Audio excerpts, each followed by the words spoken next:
وَلِلرِّجَالِ عَلَيْهِنَّ درجہ، یہ کہہ کے بات چھوڑ دی۔ آگے آئے لا تتمنوا ما فضل اللہ بعضهم علی بعض، اور مزید اس کے لیے ذہنی جو ہے تیاری کر دی۔ اب آ رہی ہے وہ چیز جو چبھنے والی چیز ہے۔ الرجال قوامون علی النساء، مرد عورتوں پر حاکم ہے۔ یہ میں ترجمہ زور دے کر رہا ہوں۔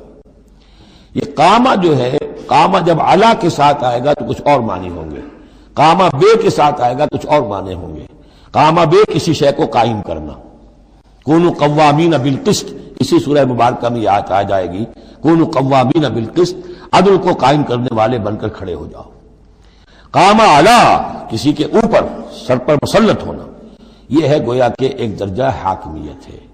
گھر کے ادارے میں حاکم ہونے کی حیثیت مرد کو حاصل ہے۔ سربراہ خاندان جو ہے وہ مرد ہے، عورت نہیں ہے۔ عورت کو بہرحال اس کے ساتھ ایک وزیر کی حیثیت سے کام کرنا ہے، یہ ہے اس کا اصل رول۔ اسی لیے میں بیان کر چکا ہوں کہ وہ جو نسیان کا معاملہ تھا، اللہ تعالیٰ نے اس کے اندر چونکہ یہ سیکنڈ رول پلے کرنا ہے اسے یقیناً اس کے جذبات کو زیادہ ٹھیس پہنچنے کا امکان رہے گا۔ آدمی کو ہر انسان، مرد بھی چاہتا ہے میری بات چلے، عورت چاہتی ہے میری بات چلے۔ اب آخر کار کس کی بات چلے گی؟ یا تو دونوں کسی طریقے سے کسی مسئلے میں متفق ہو جائیں، اور عورت جو ہے بیوی اپنے شوہر کو دلیل سے، اپیل سے جس طرح قائل کر لے تو معاملہ ٹھیک ہو گیا۔ اب اگر نہیں ہو رہا معاملہ تو اب کس کی رائے چلے گی؟ مرد کی رائے چلے گی۔ تو کس کو اس سے ایک صدمہ پہنچے گا؟ عورت کو پہنچے گا۔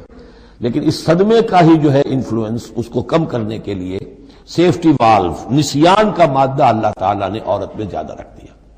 اسی لیے پھر اس قانون شہادت کے اندر ایک مرد کی جگہ 2 عورتوں کو وہاں پر اس کا نصاب رکھا گیا۔ الرجال قوامون علی النساء بما فضل اللہ بعضهم علی بعض۔ اب یہ دوسری بات ہے کہ اگر وہ شوہر حاکم ہو کر ظلم کرتا ہے، ان کے حق ادا نہیں کرتا ہے، تو اللہ کے ہاں بڑی سخت پکڑ ہوگی۔ یہ تو دوسری